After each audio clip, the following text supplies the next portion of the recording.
अरे पापा ने मेरे ऊपर सामान रख दिया और फोन में नचने देख कर चल रहे। कुछ तो करना पड़ेगा, ये सामान ही फेंक देते हो और साला यही पे रन देते हो सामान।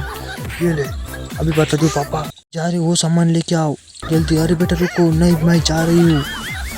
अरे यार ये पापा भी कितने जोर से धक्का देता है, सोने भी नहीं देता है। कुछ तो करना पड़ेगा यार। कब से सोने का प्रयास कर रहे हो लेकिन कुछ जम ही नहीं रहा। अभी तो कुछ करना पड़ेगा।